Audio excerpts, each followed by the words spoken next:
Watchers, a show where two women from opposite ends of New Jersey watch TV and movies that pose the question, are you the friend that packs the saxophone, or are you the friend that packs the cooler and the chairs? We all know the answer here. I think we do. I think we do. Yeah. That... It goes back to the dichotomy of this podcast.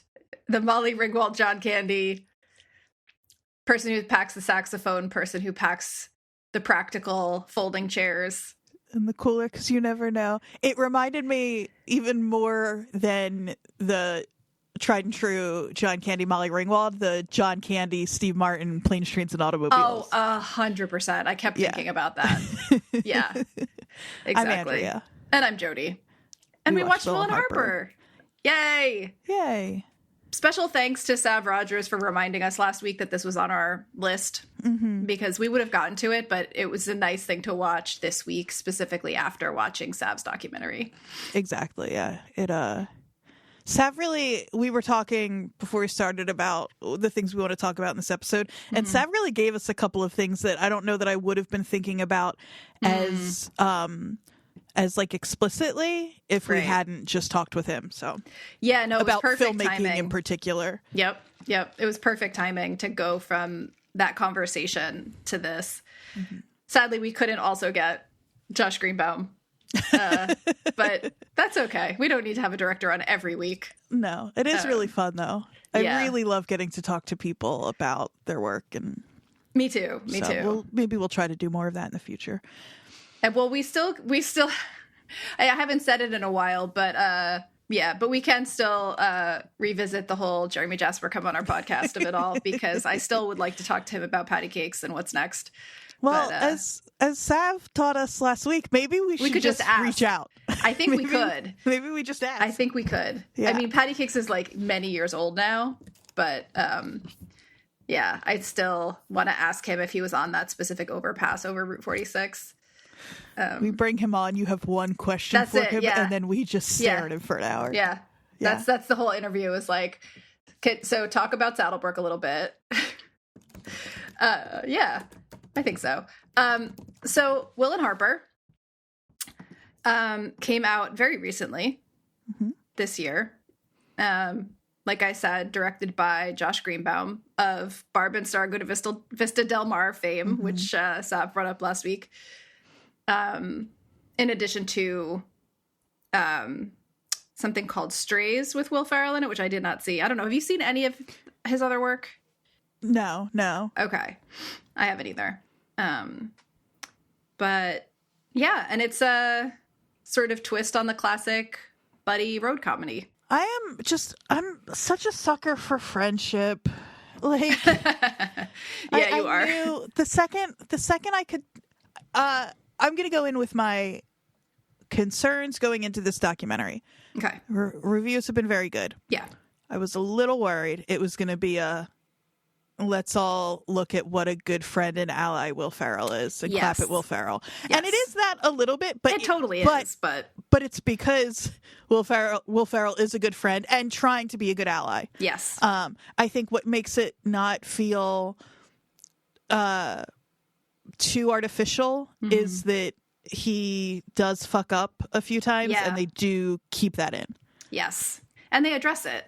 And it doesn't become necessarily only about him fucking up. The other thing, it is so much more about Harper and her story than and about two friends than it is about Will Ferrell and his trans friend, which is what I was worried about. Me too. And it is, and those mistakes that he makes are addressed in the harm they're causing to Harper versus his journey necessarily. Like, his journey's in there for sure, but like in those moments, it becomes more about, when it is centering his feelings, it's the feelings he's having because he knows he's hurt her. Exactly. Instead of, I'm going to think about how guilty I feel. Right. Totally. So that was a pleasant surprise. What's your relationship to Will Ferrell before this? There are a lot of things Will Ferrell has done that I really love, and I grew up being obsessed with Saturday Night Live, and I have felt in recent years a little oversaturated. And I have had a hard time until this seeing him as a person who isn't just on all the time. I'm kind of like exhausted by those people. Yes. And so that's the other thing I went into this being like, I think Will Ferrell's funny. I think sometimes I need him to relax. Yep. And we did get to see him be a person. There are times though throughout where I'm like, all right, Will, I get it. I know. Give it a break. I think part of that is him being around one of his longtime comedy friends. Like, I mean, you and I have both been around comedy people on and off, and you more than me, but there is this sense that, at least with certain people, that it's very hard to turn that off, especially when you're around people who bring it out in you. Right. And I think the two of them really do that. Yeah. The things I really liked were when you could see them doing bits that they've done forever. Like when Will makes a bad joke and then Harper is explaining the joke. Yeah. When they break down the joke. Yeah. You can just tell that that's something they've done a million times together. Yeah. And the delight that they have in creating new bits together. Totally. You know, the Pringles thing, the Dunkin' Donuts thing. Really made me want some Pringles. I know. That was a really good product placement. For different types of Pringles that I didn't know existed. I know. So many kinds of Pringles. But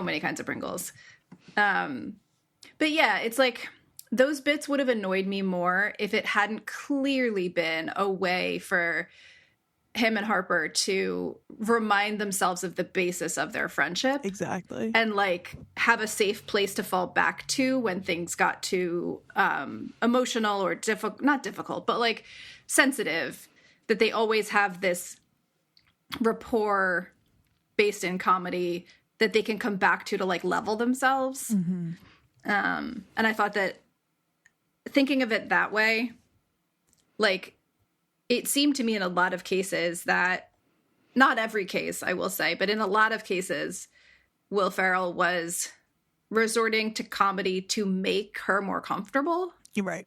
You know? Yeah.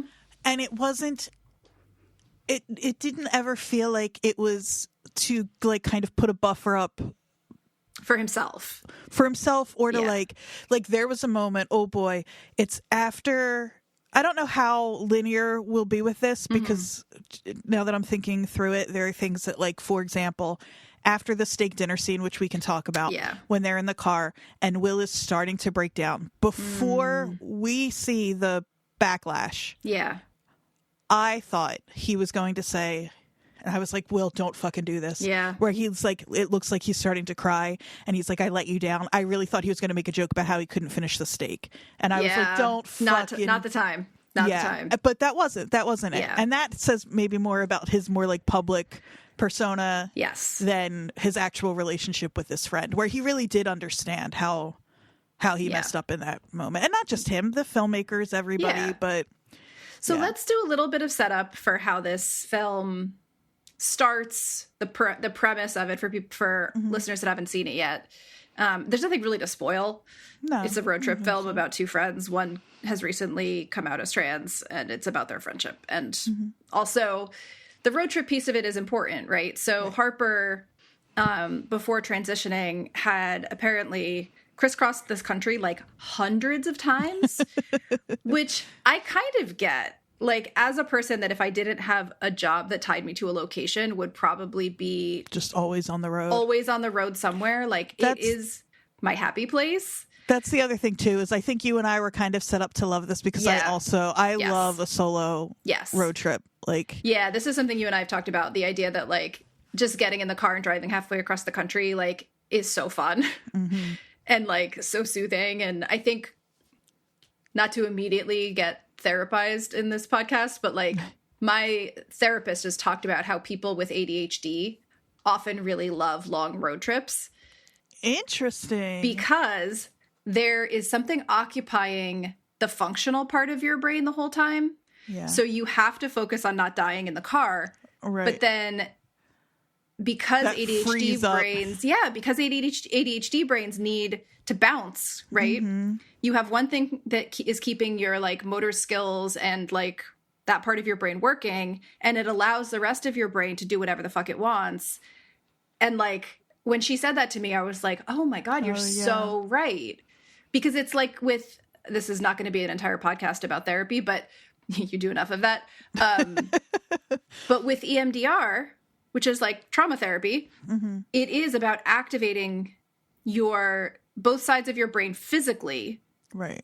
So that you can process emotionally and mentally different events. And literally driving a car does that. That's fascinating. Isn't that cool? Yeah. When she explained that to me, I was like, oh my God, this just unlocked something for me. Like, this is why there's nothing that I like better than like packing a really well-packed bag and like putting my camping... Right, with your saxophone and your Sherlock Holmes costume. No, just with my shoes and my camp chair and my cooler so that I have food to eat.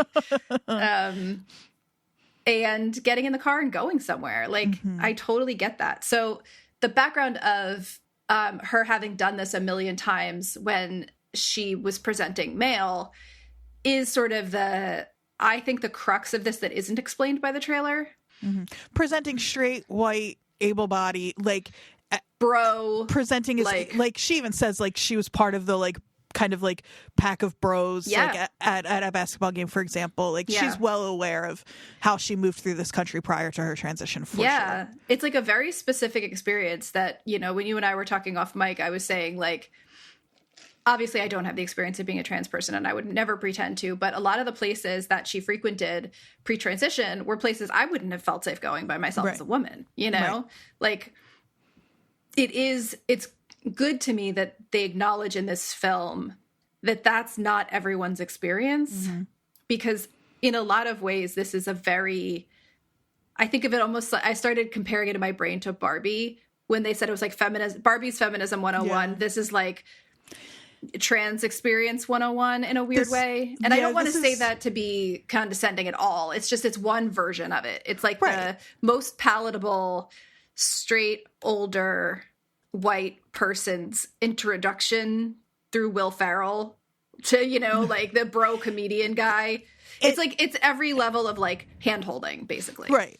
And it's, taking, like, not thinking about like Harper's experience at the center of it, but the viewer's experience. Like, this is a documentary you might show your, like, older, well-meaning, but a little out of touch parents. Absolutely. Who you're like, you just kind of want them to, like, get a better understanding. And it's like, it's kind of like when my Nana learned Ellen was a lesbian and then was like, just like became overnight a little more accepting of queer people. I mean, literally the first comment on the Reddit thread about this film is, I loved this documentary. My boyfriend, who has conservative views of transgender, I'm putting that in quotes for myself, and gender affirmation, was very moved by this film. I think it opened his eyes to what challenges transgender people face, and more importantly, how they need loving support, not isolation and exile with policies that foster fear. So, like, that boyfriend is target number one for this documentary. Right.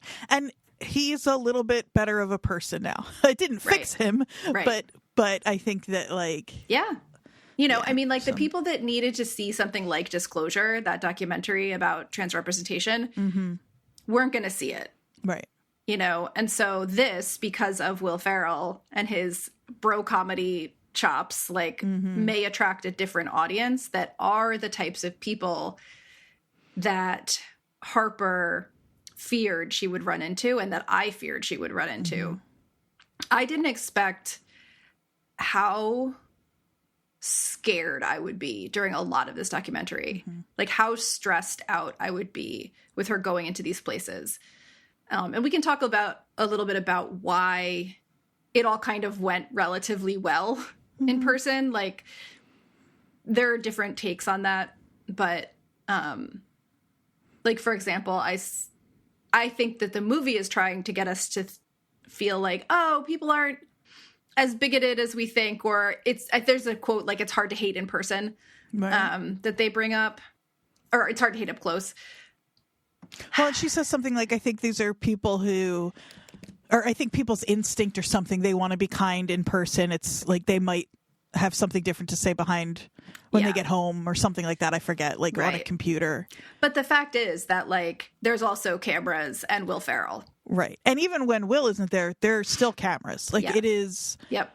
And that's it's witnessed. And none of the violence, not none, a lot of the violence that trans people face is not witnessed. And there's no one there to record it, to stop it, you know? So I feel like it's important because I'm going to be kind of effusive about the emotional parts of this movie to set the table with like, we are aware that this is one very, very specific sort of narrow section of the trans experience that was chosen in some ways because of Will Ferrell's celebrity, but also, whether coincidentally or not, it's an easier way in to these conversations for the majority of America. That I read a statistic when I was looking at this, and in like 2023, only 28% of non-LGBTQ Americans say they personally know a trans person, which shows what fucking bubble I'm in. Well, it's a fucking coastal elite. Seriously. Also, important to note, all of those people know a trans person. They just don't know that they do. That's part of it. But I understand the statistic being like, at least think they have never come in contact with a trans person. Exactly. Yeah. And so that does shape how they're then going to react to a trans woman showing up with a camera and Will Ferrell, who is maybe in a costume. Yeah. I really struggle with the costume stuff. I did read, though, that that's something that Will and Harper used to do together, is they would show up to not costume parties in costume, not tell each other what they were going to be. So I think that the Sherlock Holmes of it all, like we'll talk about the Texas steakhouse scene, but in that, I think that she actually thought it was really funny until it wasn't. Right. She's done all these road trips, hundreds of them across the country. She and Will reconnect after she emails him, among other people, to I want to say announce, I don't know, to talk about the fact that she was transitioning. And this sort of started a conversation between the two of them. And they decide to drive cross country together and film it for a documentary. And a lot of the road trip, which I didn't know by watching the trailer, was to visit specific places, like Iowa City, where she's from. They went to a basketball game. They went to a racetrack. They went to some dive bars. They like all of the places that a Gen X / boomer older white male would feel super comfortable. Right. You know? And so that was really specific to me too. It wasn't just like, we're going to go on the road with these two and we're going to watch them have conversations. It was like testing. Each place was like a test for how comfortable can she be going into this place now, either by herself or with Will Ferrell and a camera crew. But, and I thought that was super interesting because she does also talk about how pre-transition, she was kind of putting on a persona. And at the Pacers game, I thought it was funny. Like, you realize, I don't know that she's actually like super into sports. Yeah. But did sportsy things to kind of connect to the culture. And then like, kind of grew to like started it anyway. To like it. Yeah. Which it really reminded me of like big like pick me behavior. Yeah. Well, it weirdly reminded me of like when I was a kid, I watched so much baseball because of my dad. Like I wanted to hang out with my dad. And eventually I just really liked baseball, but like when my dad died, I kind of stopped watching it because it was just associated with him, and like I kind of took that on, and I did end up really liking baseball for a while, but it was mostly so I could hang out with my dad. Right. And you wouldn't have gotten into it in the first place if you didn't have some other reason. Absolutely not. Yeah. Absolutely not. So they do this road trip together. There's like the log line, something Harper says, she loves the country, but she doesn't know if it loves her back right now. And that's sort of the framework. But you immediately realize that there's going to be a sort of comedy writer vibe to this whole trip.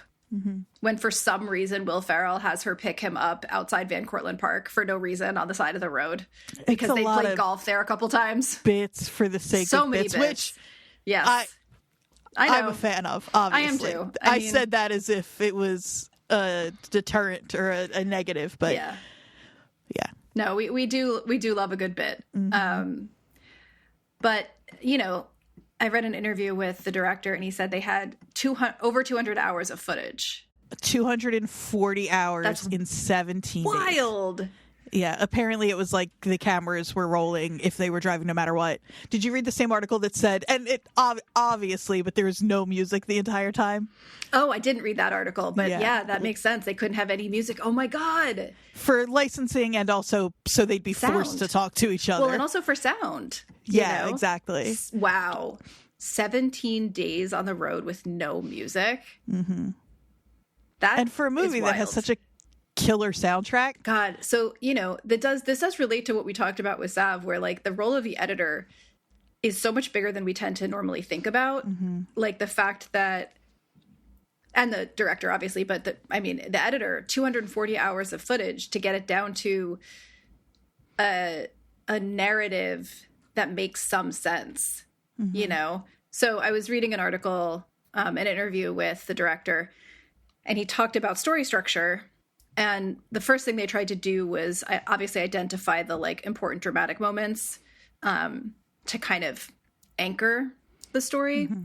But then also he looked at the patterns of their conversations, because we talked about this, how they like tend to have repeating bits and things like that. Mm-hmm. And he said, you know, if you break them down, they usually start with a joke, then transition into a real question and genuine conversation, and then return to comedy when things get too serious. And he says like he loves that. That's how he thinks about life as well. And so that structure ended up being sort of a way for him to think about the scenes in the movie as well. Mm-hmm. Like almost like when you sandwich a compliment, like sandwiching the serious stuff with comedy. Mm-hmm. So I thought that was interesting. I thought that showed a little bit of how he took inspiration for a bit of narrative structure from literally the structure of a conversation, which I thought was cool. Yeah. That it reminds me,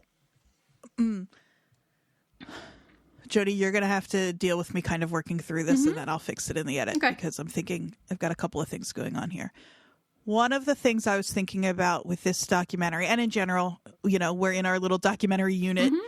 and so we're building our vocabulary to talk about them. And the idea of the documentary is being something, I've said this every week, of people kind of feel like you put cameras in front of people, right, or your subject, and you just see what happens, and that's the story. Mm-hmm. And you want it to feel that way. Yeah. I don't know necessarily that this movie is the most successful at that. This movie feels like it had a story to tell, and it's really specific about how it's telling it, as opposed to, just to go back to I know how many times we're going to bring up our Chasing Amy, but it's such a good place to come back to for it, because that documentary had a story to tell, realized there was a different story that needed to be told, and kind of managed to do both in a way that feels really natural, but is so comfortable making the audience aware of the fact that it isn't organic, or not that it isn't organic. That's not what I mean. No, that there's a structure around it. Exactly. Yeah. So that's one thing. The other thing now, with you saying like the patterns of it and all of that, it kind of this is so head up my own ass about it. But with that in mind, documentaries are supposed to be free and have no rules and blah, blah, blah. I'm thinking about, as a writing teacher, if I were teaching a unit on poetry, you would teach formal poetry. Movies have rules, 3-act structure, you know, intro, here's your rising action, mm-hmm. here's your climax, your denouement, all mm-hmm. of that. And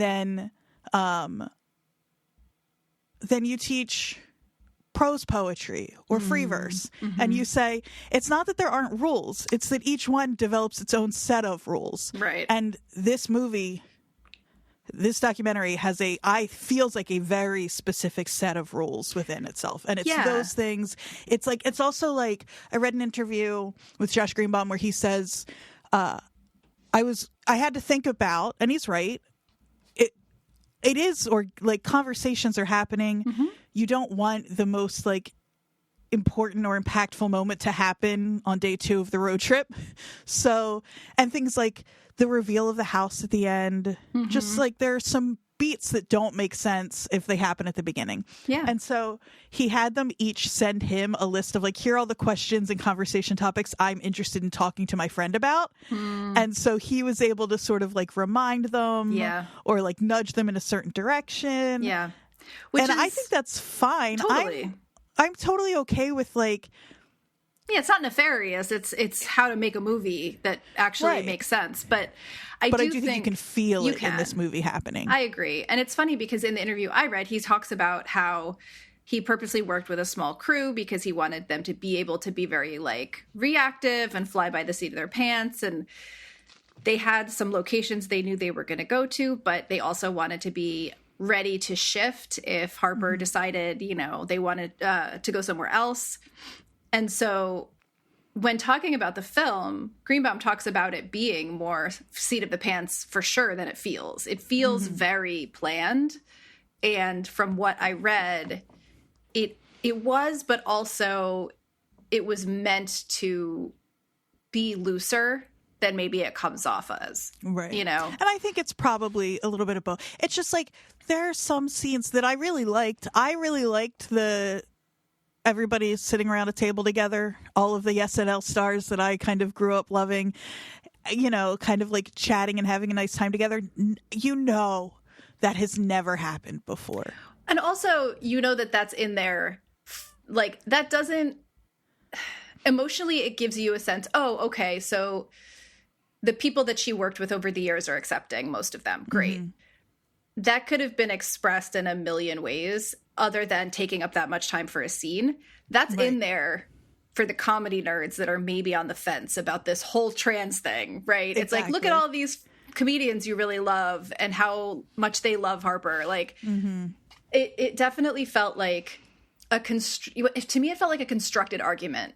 Like, everything that could be brought up to discredit the experience of a trans person was like systematically addressed. And I get that. Like, it brings me back to the Barbie Feminism 101 thing. Like, there are people that need this film to understand, sadly, that a trans person has an interiority and, like, you know, emotions and deserves to be treated like a person. But you can feel that in some cases. And it's funny because there's some moments throughout where I'm like, oh, they kind of know that and are sort of, like, putting them in a hot air balloon with Will Forte for no reason. Loved that scene. But I loved it. It was so funny. But it really was like, what's something we can do? I mean, one thing they're doing in this documentary is showcasing how beautiful this country is. Yeah. And that's like that's like the main reason I think you have that scene. But then it's also just like, so like, I thought it was so funny and over the top to put them in a hot air balloon. I know. Like, I was like, oh, you guys are really kind of like leaning into that part of it. Thinking about it now, I'm going back to that Lifetime movie that that Will Ferrell and Kristen did. Have you seen it? It's not a comedy. Which movie? It's a Lifetime movie called A Deadly Adoption. Okay. And it's apparently satire, but I think it is pretty straightforward. Like, I think it like premiered on the Lifetime channel. Like, I think you can watch it, and if you don't know Will Ferrell and Kristen Wiig, you can sort of watch it as a straightforward Lifetime movie. And so that's sort of what I was thinking about with those scenes where they feel really like just kind of like down the barrel. Right. Do you know what I mean? I do. And I think when you talk about it sort of showcasing the beauty of America, like, the American Road Trip movie, obviously, is a thing that goes back many, many decades. But I do want to shout out Zoe White, the director of photography, because this is a gorgeously shot movie. I said to you, it looks like a postcard. It's beautiful. And Josh Greenbaum mentions in this interview that I read that they're using digital cameras, but they're using occasionally like older lenses to get that effect. Okay. Where it feels more cinematic and more like soft. But I think in some ways, like when I mentioned that this feels a little bit like introduction to the subject, like 101 kind of, it's also using all of those really classic tropes of America to couch it. Like, you know, the road trip. I mean, do we want to go back to like On the Road? I was thinking we could talk about Kerouac. We could talk about fucking Robert Frank's book, The Americans, like his Guggenheim road trip that like it was during the civil rights era. Like, it's also, if we're gonna do this, it's so this is not just in a long history of road trip narratives, but about taking what we think of the like cross country American road trip feels so masculine, so white, so I already said masculine, so male. Like On the Road is such a good example. Yeah. And then there's a whole other like subset of I'm thinking of a lot of books. I'm sure there are plenty of movies too that do the same thing, but recast it with a character, or in this case, an actual person who has never had that access, and then you get to see the country through their eyes. So this isn't unique in that way. Well, this is doing that with the same person. It's like Harper was the one version or at least was pretending to be the one Harper version. Had like that had the access experience. that version right. Yeah. Was putting on a face of being the one version and is now experiencing it as the other version, the real version. But I just want to shout out the paper that I never wrote in grad school, but started that was about comparing Jack Kerouac's On the Road to the stories of the 53 stations of the Tokaido Road from Kyoto to Tokyo during the Floating World era, and comparing Hiroshige's woodblock prints to the narrative in On the Road. That would have been a brilliant fucking paper, but I never was able to sit down and write it because of life stuff. But now you have a podcast. But now I have a podcast, so I can at least talk about the fact that I had that great idea. And it was about masculinity, and it was about hedonism, and it was about road trips, and it was about travel. And like that is sort of the original version of this story that Harper experienced. It's just interesting to think about how much of this will feel familiar to people no matter what their experience is with trans people, the trans community, with, you know. Yeah. And I think that's kind of the point. I also think, so in addition to talking about its sort of conventional way of dealing with a topic like this, I think one of the reasons that you and I both really enjoyed it is the sweet, sincere friendship stuff. And I think we should spend some time maybe talking about the different scenes and how that piece of it works. Because like you said, when we started, like both of us were a little afraid this was going to be like, look at what a good person Will Ferrell is. Right. That it was going to be all about his journey. And instead what I found for myself was like, I felt like I was watching, weirdly, a friendship that had been, they said they've been friends for 30 years, and they've clearly spent a ton of time writing together, hanging out together, like spending, you know, getting to know each other as people. But it felt still like going from a friendship that was at one level to a real friendship at the end, where they really love and understand each other in a completely different way than they did before. Yeah, absolutely. And that, to me, is the problem with masculinity. Yeah. Because seriously, like, Harper having to perform masculinity meant that she couldn't, like, and also not being able to be honest about her experience, kept their friendship at a really lovely, sweet level, but not at a really deep emotional level. And at the end of the film, that's where they get to. Right. So there's a great quote from Harper from one of the articles I read that she says, Will has pointed out many times that before I transitioned, hugging was not in the equation.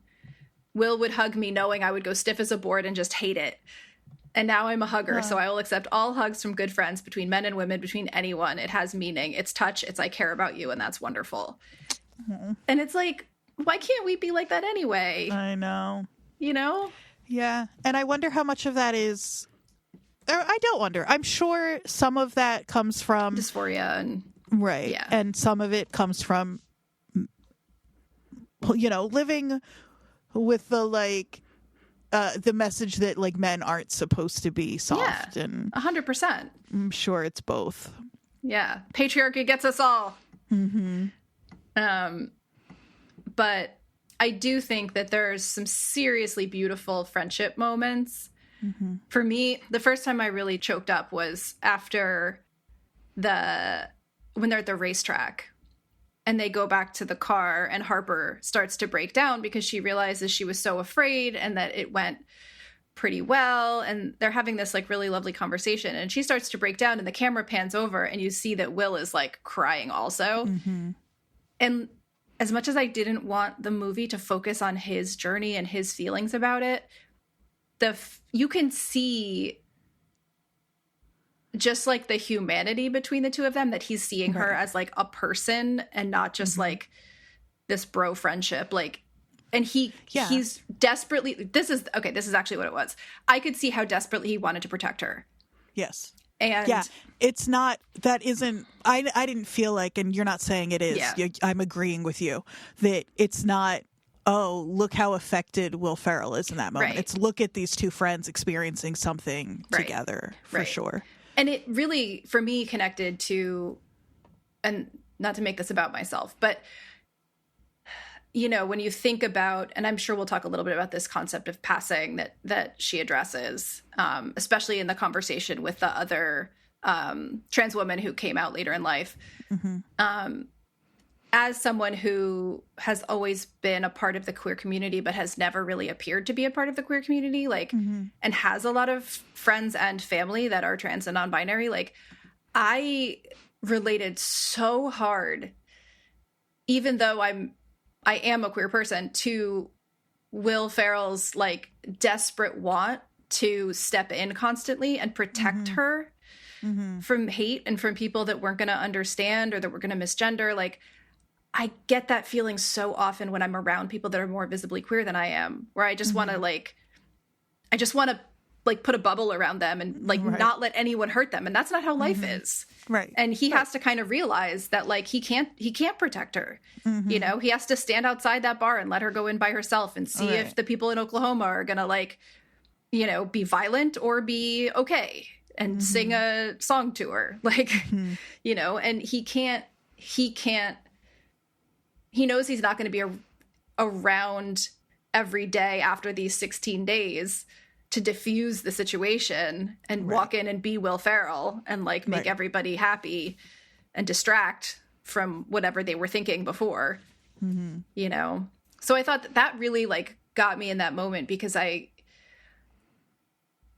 it's such a specific experience to be someone who consistently passes as like a straight white woman.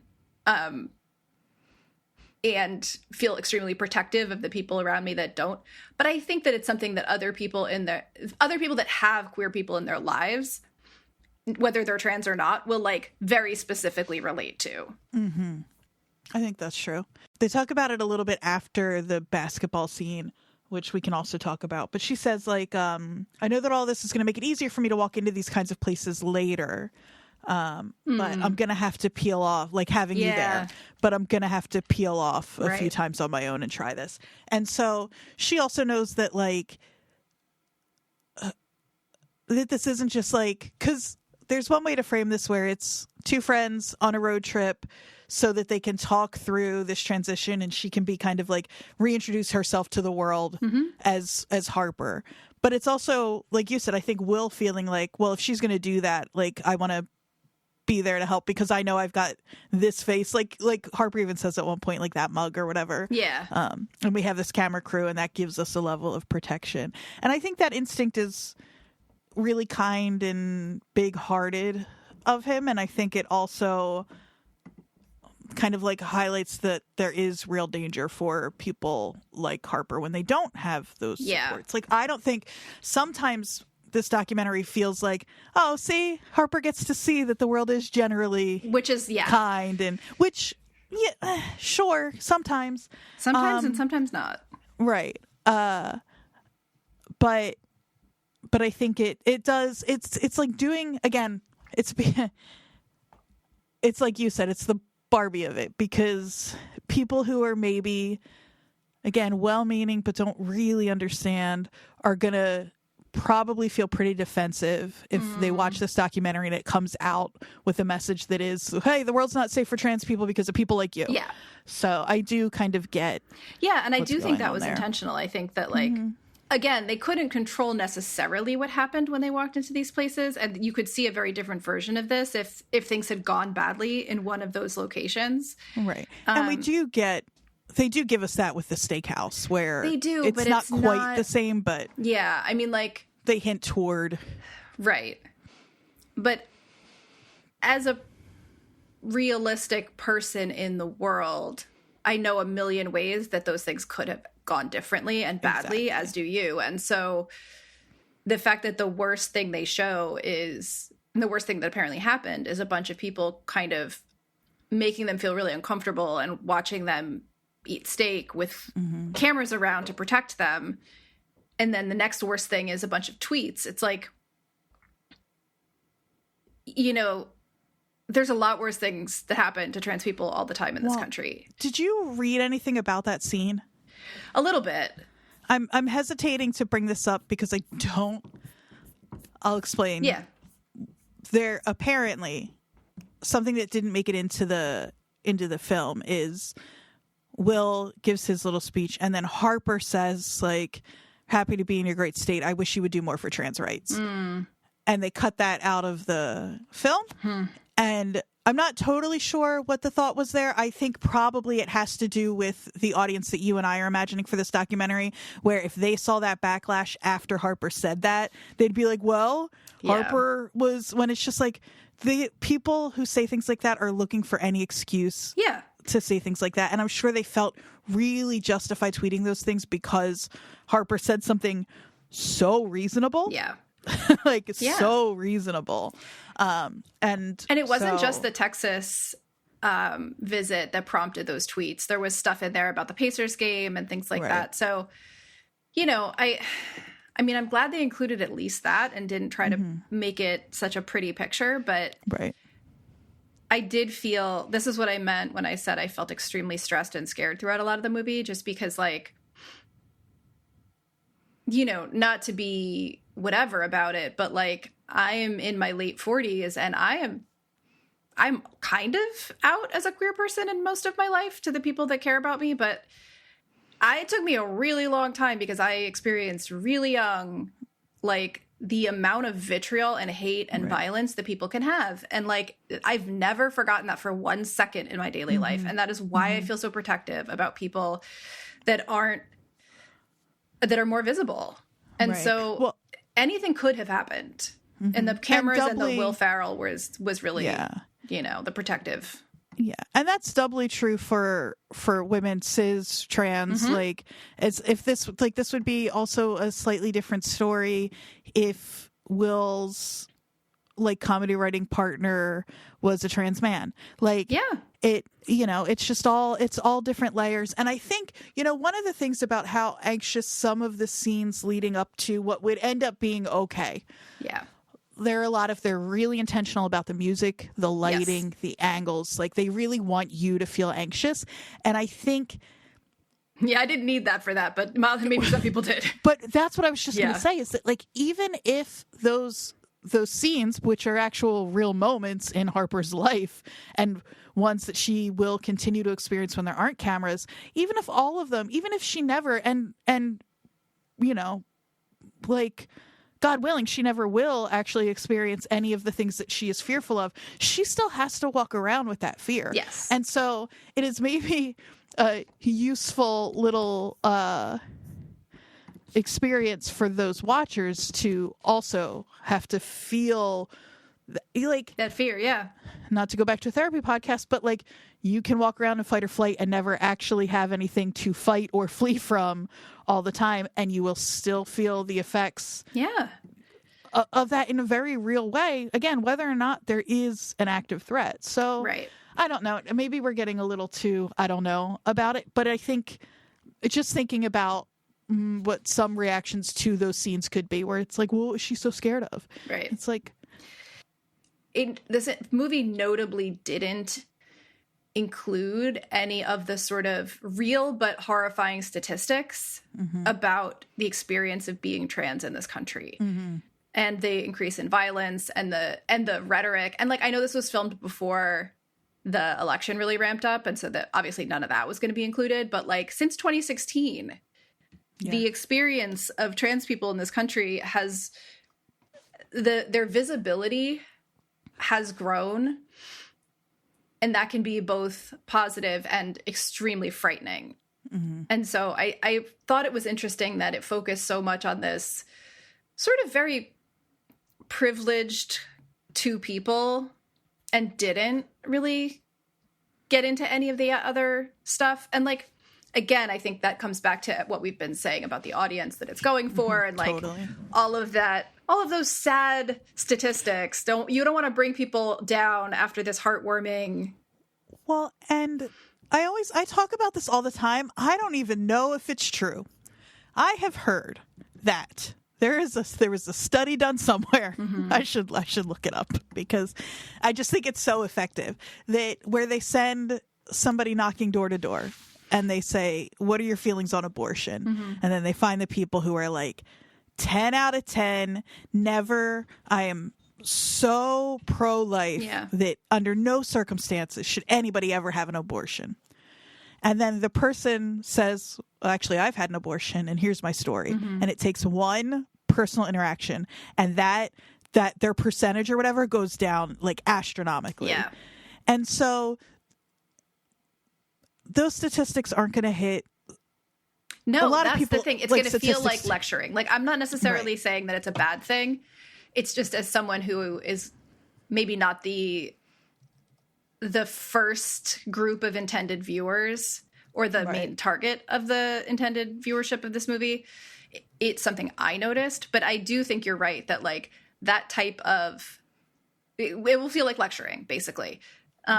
I found a quote about this, actually, something about the structure connected to what we're talking about, where it says, it's talking about sort of the conventional nature of the way that this was put together. And it says, but the duo's journey does have a recognizable narrative shape leading towards a not entirely unexpected emotional climax.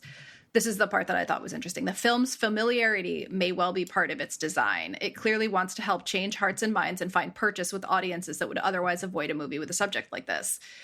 And so it's not just what's included and what's not, but the structure of it, the visuals of it, the Americana of the music in it. Everything is like, look, it's okay. This isn't that weird. Look, America, right? And so I think that kind of connects back to what's included and what's not in terms of the drama of it. Absolutely. So are there specific scenes we want to get into? We've touched on a bunch of them that I don't know that we need to go crazy deep into, but we talked about the dinner with the SNL cast. I thought it was really sweet to see her at the diner with her kids ahead of the trip, and how cute they were with Will Ferrell and how chill that whole section of it was. Like, that was one thing, and this is not always the case, but this is another part of that whole, like, look, nothing to be afraid of here. Like, her kids are fine with it. Her sister's fine with it. We don't see any family that is like, right. You know. And I wonder if that's because she just doesn't have, she's older too, so she probably has less family, or if they just didn't include anybody who would have been less accepting. Right. And I think either choice is okay. But yeah, so we go to the sister's house. I loved that her sister is also very dry and funny. Like, I really liked her sister. Yeah, she was great. She really played into the whole Pringles bit quite well. Yeah, and just unfazed by Will Ferrell. Completely, which was great. We talked about the Pacers game. We didn't mention the Governor of Indiana piece of it. Oh. Which I think was that sort was of great. Yeah, it was like, this is what you were saying earlier about acknowledging mistakes in real time. So the governor of Indiana happens to be at the Pacers game they're at. They meet him, they take a picture with him, and then afterwards they are on the sidelines of the game looking up the governor's policies and realize that it's a very anti-trans governor that's passed like a bathroom bill. And this, I think, is the first time we see Will really be like, oh, fuck. Right. Like, I screwed up. You know, and I think his screw up in his mind is that he didn't anticipate this. And that's true. Like, as a queer person, especially as a visibly queer or trans person, like, you're probably always anticipating. Yeah, like you're kind of on guard, right? But what I liked was that he took accountability, but then didn't dwell in his own personal guilt, right? Yeah, because I think even Harper says, like, yeah, you know, that's one of those things where that probably happens to you where you end up in the picture you don't want to be in. Yeah. And that wasn't Will's, at least the way it was edited, framed. I don't know what the rest of the conversation was. It didn't seem like Will was like, oh, fuck. Like, this is going to reflect poorly on me. Right. No, it was that he put her in that situation. Exactly. Yeah. Exactly. Yeah, there was I love to read quotes, but there was a great quote in one of the articles that said that, like, this part of Will's behavior in this film shows an example of, like, what allyship actually should be, which is, like, realizing your shortcomings, talking them out, and then just being there for people and not centering yourself and not being like, oh, I made myself look bad, or, oh, I fucked up, I'm such a terrible person. Just being like, oh, I didn't see that because of this, and I will see that next time, and I'm sorry. Like, yeah, he seems to do all of that pretty frequently. Not that this needs to be a let's celebrate Will Ferrell episode for any reason, but, like, he seems to do that frequently and pretty naturally. Like, that seems to come pretty easily to him. And to defend the praise for Will Ferrell part of it, like, trans people really need a lot of allies that are like that, and I think one of the reasons people hesitate to get to know people is because they're afraid of making mistakes and seeming and feeling bad about themselves. And I think that the more people can see someone like Will Ferrell, who I cannot state enough is a bro comedian, or is, like, his fans are very bro comedians, who can be humble and just be like, yeah, I fucked up, but not let it take over the whole day conversation, like, relationship.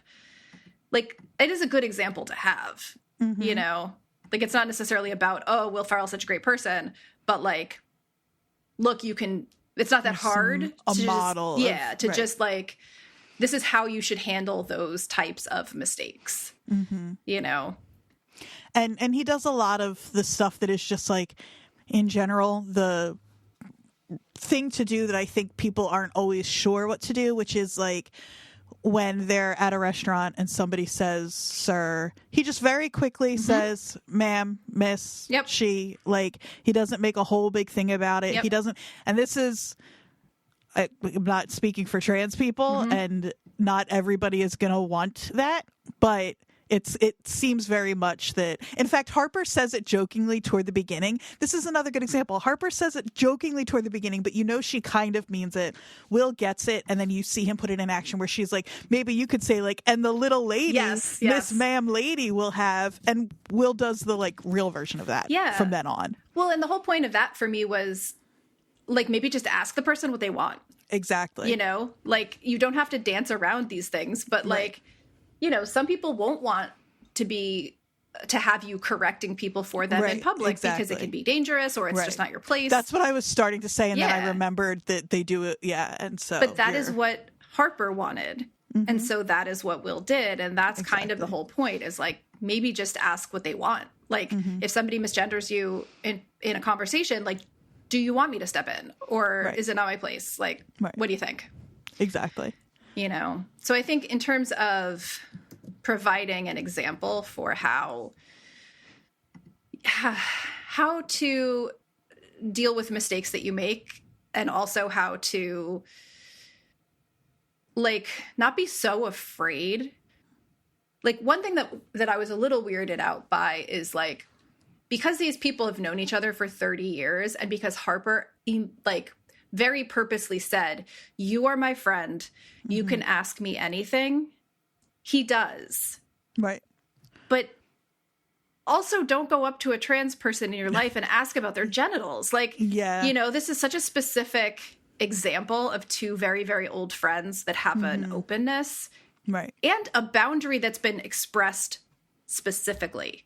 Like, Exactly. that this is okay. Right. So. And I think Harper seems, and maybe part of this is that she did transition so much later in life, just so overflowing and desperate to talk about every aspect of it. And it like, you know, 240 hours, it sounds like she really got a chance to do that, which I think is really lovely.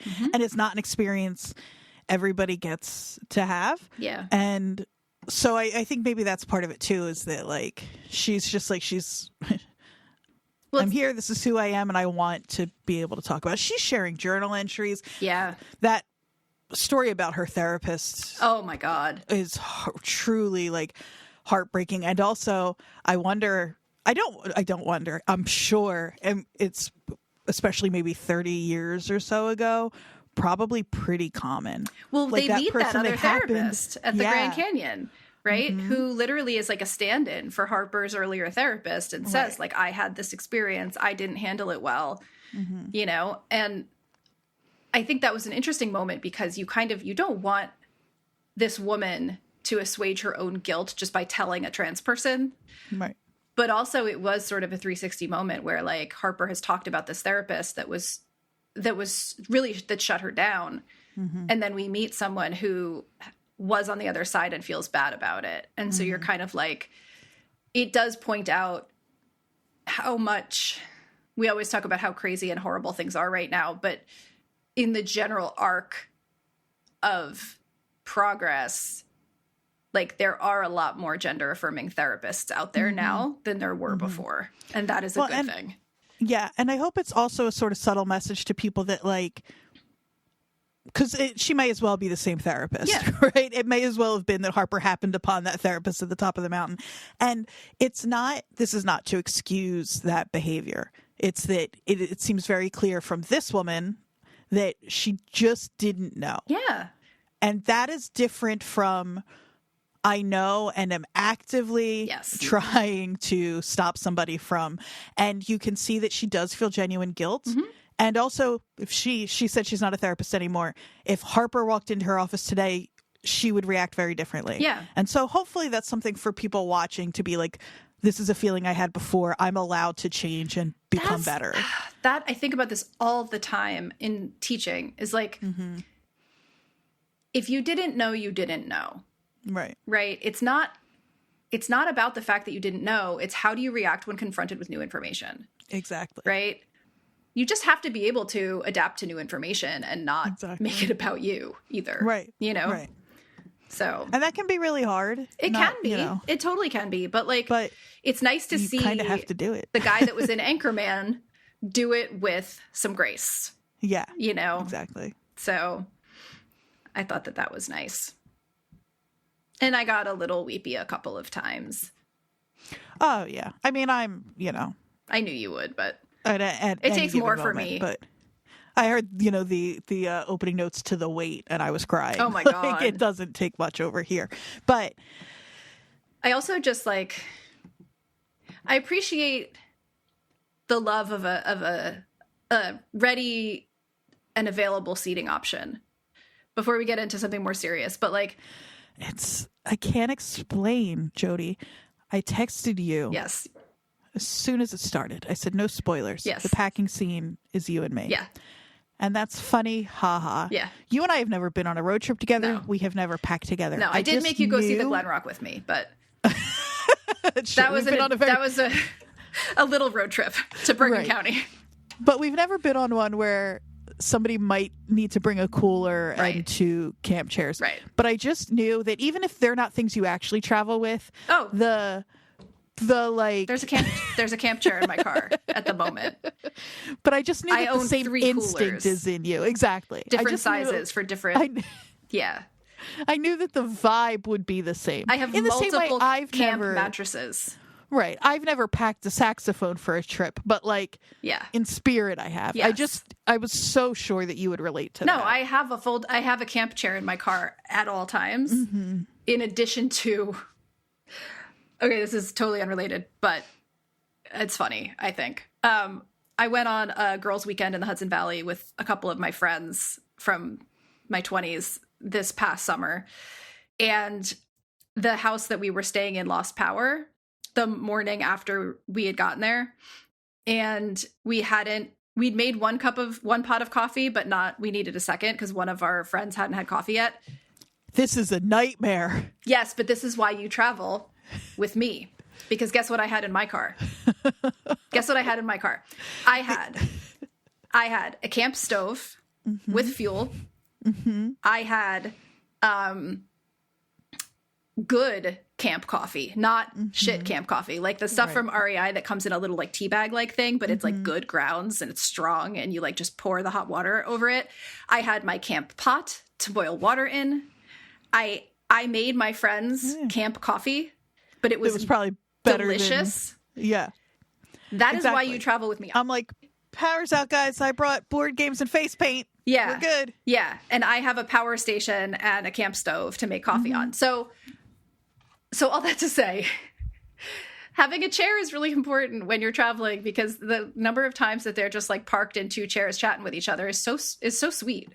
It's really sweet. It's also really smart because otherwise this has to become a kind of like a little bit of like a talking head documentary where they have to reflect later, but instead they have a setup. It also ties the different scenes together and gives the narrative a little more of a through line because you know that every day at sunset in the most beautiful place they can find at that time, the prettiest Walmart parking lot, exactly, they're going to be chatting and because otherwise, I mean, they really do cohesive. have a scene in like a hotel room at one point where they're drinking beers and hanging out, but like we talked about this with Sav, we keep saying that, but we did.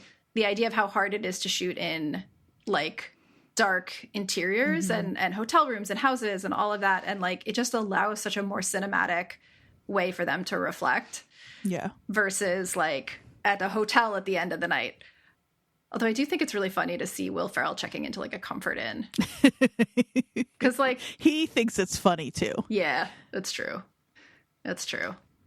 It is kind of like one of the things that really adds to the charm of this is this could have happened in 1990, like 1980, you know, like even the camera they use in the pool is like a 90s disposable.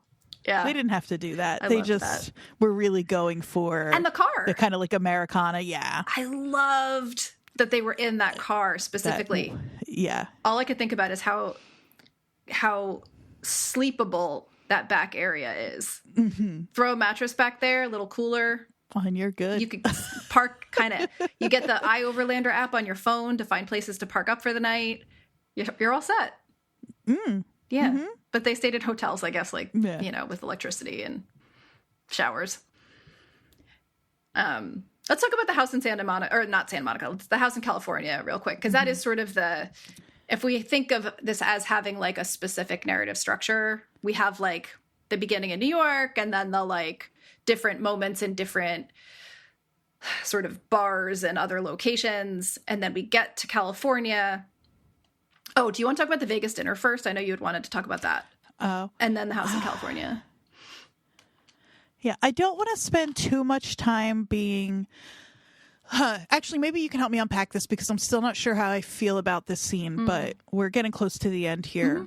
So keeping in mind what happened in Texas... Then they go to this Vegas dinner. It's really cute. Like Harper says, you should take me out to dinner. And Will's like, well, you haven't paid for anything yet. And then they kind of split off and they're going to both figure out what they're going to wear. And Harper goes to Goodwill and has a really like positive experience there. And then she gets dressed up in this like beautiful black sparkly dress and her makeup looks lovely. And they're really like in that scene in that restaurant, she's shot so beautifully. Every angle, she just looks lovely. Yeah.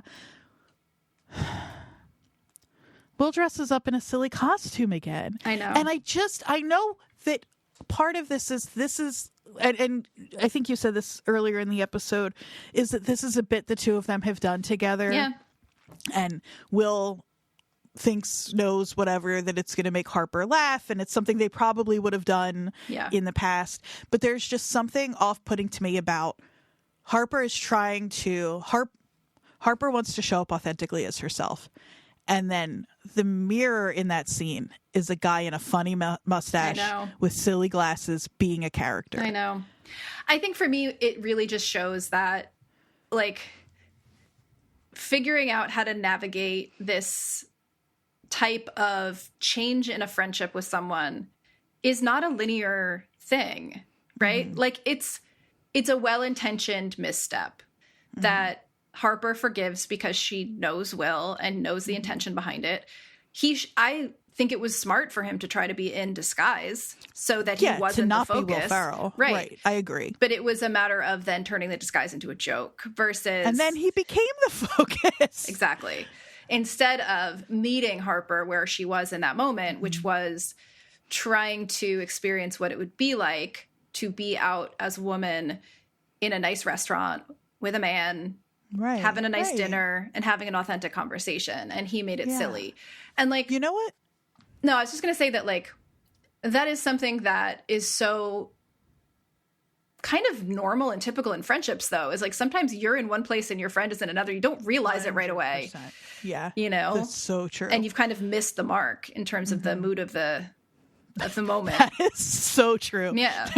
There's not a single person listening right now who can't relate to that. Yeah. That is, it happens all the time. True. Yeah. You know what you just made me realize too in this is that there are a few times throughout where Harper says something like, you know, I wonder what my friends will think.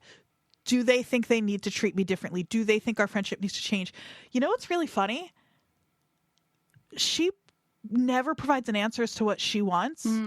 And Will never says, like, they talk about it, but there's never a point where she's like, she never says something like, I want you to treat me the same way you always have. I've always been Harper. Or, no, I want you to treat me the way you would any of your other friends who are women. Like, I think there's something really, I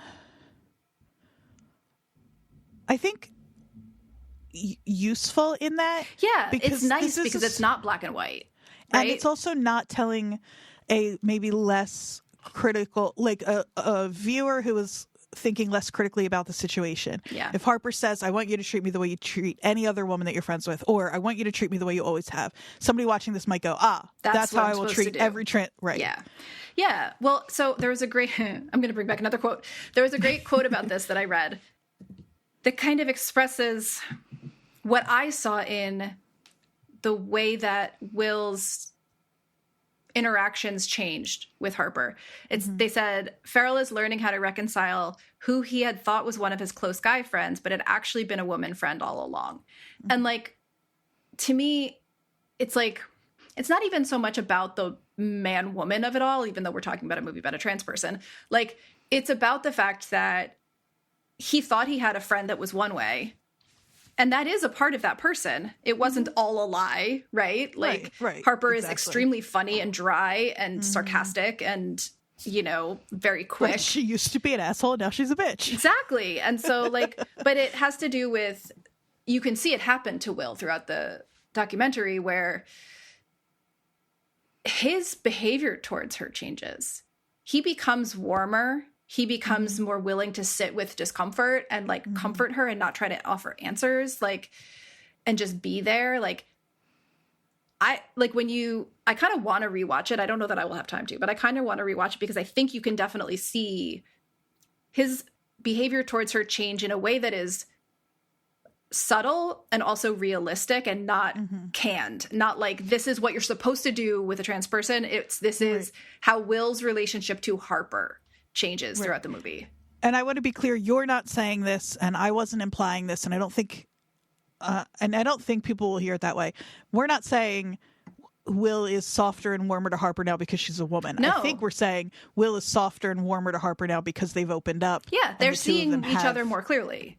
Exactly. You know, like Harper says, I think I saw an interview with them where Harper says, like, or maybe it's in the film, where she's, it is, when they're getting pedicures, she says, like, something about how he was Molly Shannon. Yeah. For some reason. Yeah. How he was very sweet to her, and it just talks about how open and caring he was. Yeah, that's right. And it's like, she's more open because she's able to be more herself, and she's sharing all of this really painful stuff with him, but also like the joy parts of like, you know, finding out who you are. And in return, he's not just receiving that. He's also providing care in a way that is not necessarily about what your gender is, but just about going from being someone who is like a friend, but with a distance, to when you start to really like take responsibility for the way your behavior affects your friends and think about it in a much deeper and more complex way. And like, that is, I think, the way that like Will's relationship to her changes. It's not as simple as like, oh, this was a male friendship and now it's a man and a woman. It's like, no, it's more these two people kind of changing together in the process of this and figuring out what their new friendship is going to be. Because, you know, Harper made herself extremely sort of raw and vulnerable in this, and you can't respond to that just with bits. Right. You know, that would be, and that's what we were just talking about. The one time that Will makes that like error in judgment about how to handle the dinner. That's what it is. He's responding to genuine vulnerability with a bit. And he doesn't do that for most of the movie. So it does like kind of stand out when he does. Right. Yeah, I think there's something to be said, too, just about that shift in friendship. And, I'm so annoying. I'm so sorry. But thinking about the very real loneliness epidemic that we're all dealing with. And the fact that connection and deeper, meaningful connection is like the one thing we can do. It's like the one thing we can do that it helps everything. Yeah. Like it just does. And the important part of that is a lot of people, like, you don't build connection through, hold on, I'm trying to like I'm going somewhere here.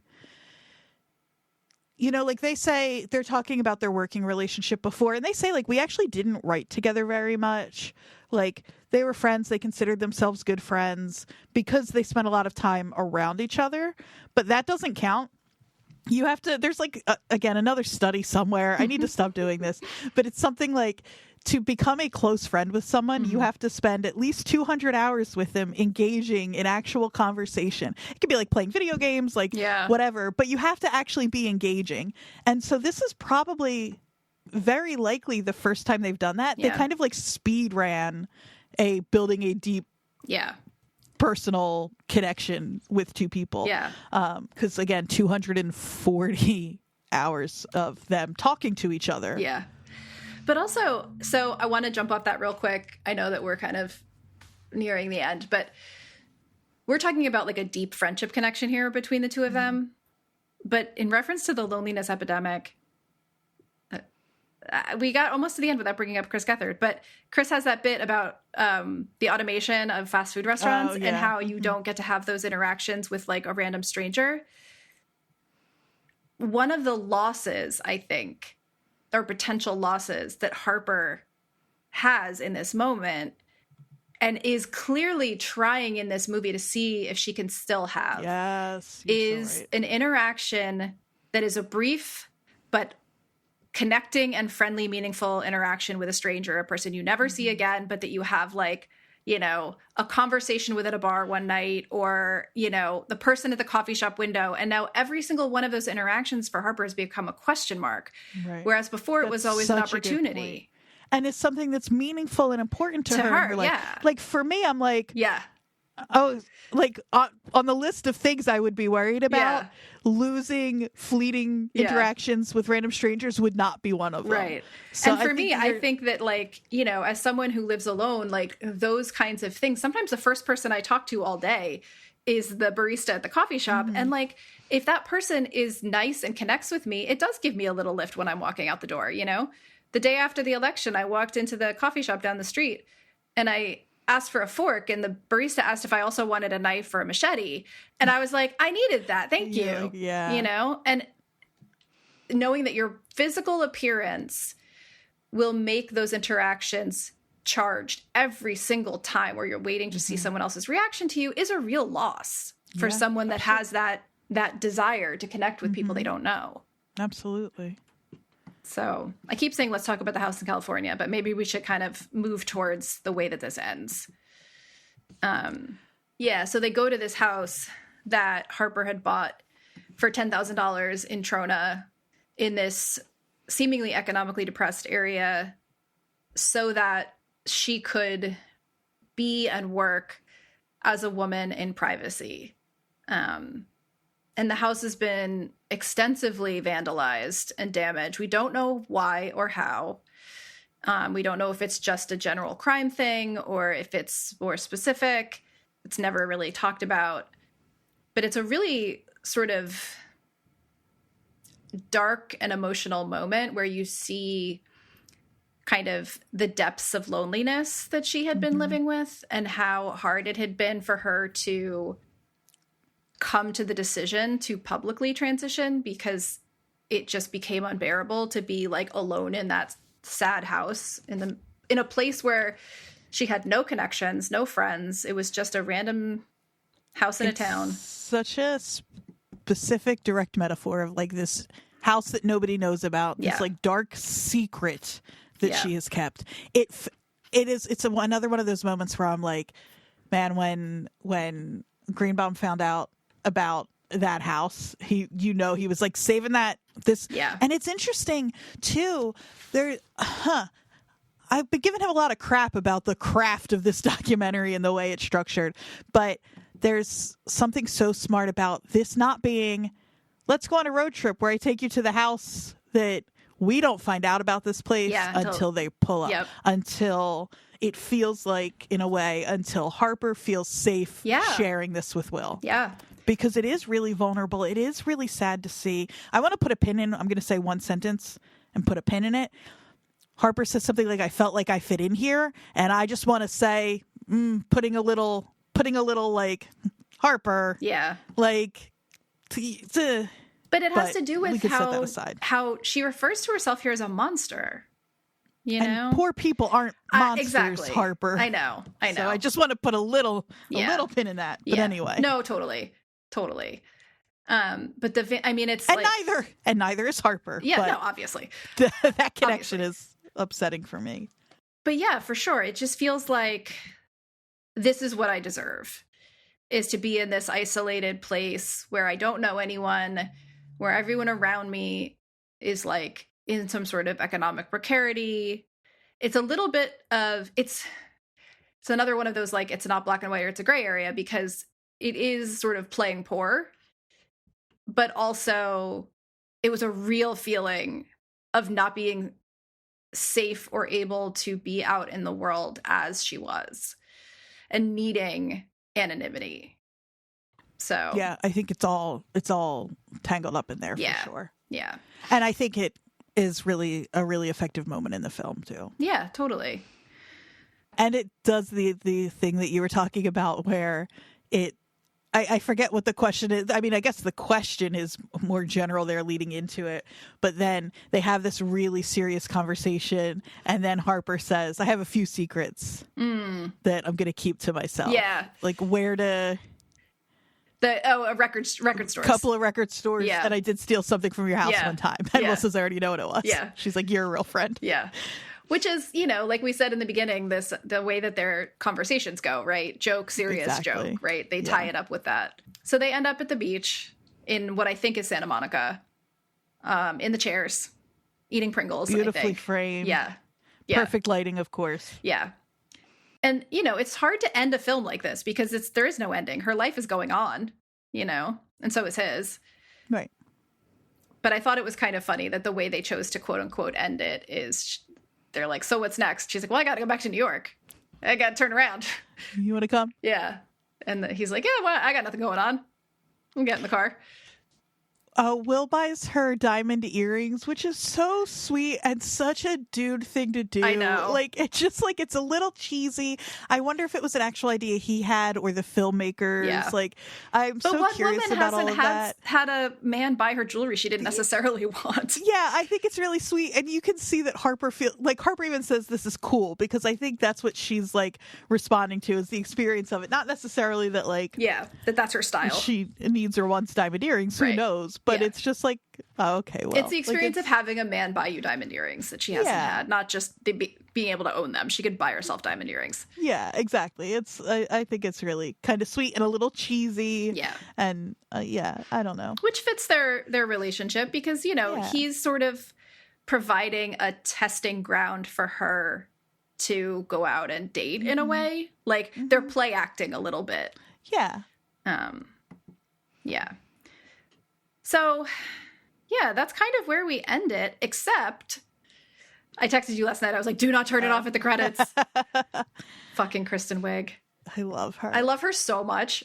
She's so pretty. That's not the point, but she's so pretty with short, dark hair. Pretty and nice. So pretty and nice and funny fun. and smart and talented. She's the one out of all of the people that they interact with who were from the SNL days who feels like somebody they might have actually called even if the cameras weren't rolling. Like they all feel 100%. Yeah, they definitely have like a vibe of actually being friendly outside of that area of their lives. But that song is so really cute, sweet. Yeah, that was another time I teared up a little bit. Yeah, because you expect more of a jokey song, but instead you get like a little bit. It is, but it's a very sweet, well put together, heartfelt little ditty with some jokey SNL stuff thrown in. Yeah, exactly. Yeah, which is like the perfect tone to take for the end. And perfect with that little montage of like sweet, like mostly like kind of like B-roll-y sort of stuff. Yeah. Yeah. It's really nice. Killer soundtrack. Almost too good where it's like, all right. Do you know what I mean? Yeah. I get it. Now you're just fucking with like my... Well, it's funny, the soundtrack... So somebody I read said that they found it to be too on the nose. Right, exactly. But that's exactly it. Like, it's such classic Americana music, right? Fucking the band. Like, America. Yeah. Oh, God. Luck be a lady when they're in Vegas. Yeah, it's so on the nose. It really is like Americana road trip. Yeah. You've seen it. You know it. Yeah. Here's just another take on it. Did I ever tell you about the time that I went to see Levon Helm from the band at the Midnight Ramble? No. In Woodstock, or outside Woodstock? No. It was the year before he died. My ex was a huge fan of the band. And so for his 30th birthday, we took him, a bunch of us took him to the Ramble. It was like in the barn on his property. And like... There's seating at the bottom that's like a $200 ticket, and then there's the second level that has like a balcony over where the band is that's like $150. And so we did that, and we were standing like right on over Levon the entire time, and it was like cool. It was the coolest concert experience that I've maybe ever had. Yeah, I'll bet. That sounds amazing. Yeah. So yeah, totally on the nose, and some of it like that stuff just it's like some of us are like biologically designed to have a reaction to it, even knowing that it's on the nose. Absolutely. And they know that too. That cover of America is gorgeous. That's a First Aid Kit is the name of the duo. It's so gorgeous. Yeah that was one of the songs where I was like, oof, that one will always get me. But yeah, I'm so glad we watched this, especially right now, like right after we talked to Sav, because I feel like it makes so much sense after everything we've talked about to think about, like, we've watched now 4 documentaries in a row that have all had very distinct and specific sort of narrative structures, purposes, audiences, way of dealing with visuals and like music and all of that. Like it's been really kind of fun and instructive to compare them. Yeah, I feel like I could talk about documentaries forever. Oh, our Jersey Connection. Oh, yeah. What is it? I didn't find it. When they're reading those tweets, and the one about Will Ferrell is about him being a pedophile in the Illuminati. Do you know where that rumor comes from? No. Google Will Ferrell Illuminati. Okay. And you tell me what the first thing that comes up is. Did you find it? Is it a Chris Gethard show episode? Yeah. Will Ferrell performs a ritual of the mind on the True TV version of TCGS. Yeah, it's also why amazing. sometimes you'll see Geth get accused online of being a pedophile in the Illuminati, a part of Pizzagate, for example. That's like a real, not a, that's a real thing. That's like an actual thing that some of those yahoos believe, and it comes from this bit. That's why people think Will Ferrell is so pedophile funny. in the Illuminati, and also Geth. So that's our Jersey connection. That's perfect. Isn't that really funny? That's really perfect. I love that. Yeah, so that was Will and Harper. If you didn't watch it, Definitely go watch it. Yeah. Yeah, absolutely. Absolutely. It's on Netflix. It's free if you have Netflix. And then for next week, it's a holiday. We thought about taking the week off. We're doing something that was promised for a while. That I've waited my whole life. The highlight do. of your career. Correct. I finished Dawson's Creek. Can you believe it, folks? It's over. I'm out of over. episodes. I've seen Until the inevitable reboot. Yes, I've seen the conclusion. So next week for Thanksgiving, your present is a wrap-up conversation of Andrea and I talking about the finale mainly, but also just sort of about the series as a whole. So you've got until next Wednesday to watch finish all of the Dawson's series. Creek. Yeah. I feel like most of the people that listen to the show probably have already watched it. I think I'm the outlier here, but I wonder. Let us know. I mean, most of the people in my life that I've talked to that are slightly younger than me had all watched it. So yeah, you'll get that over Thanksgiving next week. And then we'll pick back up with, non-Dawson's Creek related episodes after that. Yeah, we have some fun stuff coming up, so I'm excited. Yeah, me too. Where can they find us? They can find me on Instagram at Jodie_Mim, JODIE_MIM. They can find us at WatchersPodNJ, also on Instagram, and WatchersPodNJ@gmail.com to send us email. AQ Andrew EQ. Yeah. And if you have any documentaries that you really love, whether from like now or earlier. That's a good point, because you and I have done, I really like doing these newer Me too. Yeah. documentaries that are really kind of like in the conversation right now. But I would be totally interested if you guys have suggestions, especially seeing now at this point we've done 4 of them, what we're really interested in. If you have ideas for ones that you think fit into this conversation, let us know. So yeah, that's going to do it for us this week. We hope everyone has a reasonably okay colonialist holiday. And if you have to see family that you don't usually see and that's stressful for you, we are with you. We feel you. And we'll be here for you next week. Yes. Of course. And you can spend your Thanksgiving listening to us talk about the finale of Dawson's Creek. Could also recommend my favorite podcast of all time. Oh boy. Which is Till Death Do Us Blart. It is an annual podcast. It happens on Thanksgiving, and it is the McElroy brothers and 3 other co-hosts from The Worst Idea of All Time, who watch Paul Blart Mall Cop 2 every year and review it. They've never seen the first one. It is... If you haven't mentioned this on this podcast, I would be shocked. I don't know that I have, because it only comes up once a year, but it is genuinely my favorite podcast. I look forward to it all year long. It's coming up so soon. I learned, here's something. I've watched Paul Blart. Here's something. I have never watched Paul Blart Mall Cop 2. I have only listened to this podcast. Something I learned just in the last couple of weeks is that Paul Blart Mall Cop 1, do you know where that's set? You told me this recently. I did not. New Jersey. Yeah. I was unaware. We can never watch it. I'll never watch it. Yeah. You can watch it with a co-host if I'm ever out. Okay. Wow, I'm putting that on the books. If I ever have to miss a show, you're going to make me watch Paul Blart. You guys have to watch Paul Blart Mall Cop 1. How do I get punished twice by you not being here? All right, everybody. We'll see you next week at the Creek. That's Goodbye. unfair. I don't approve of this.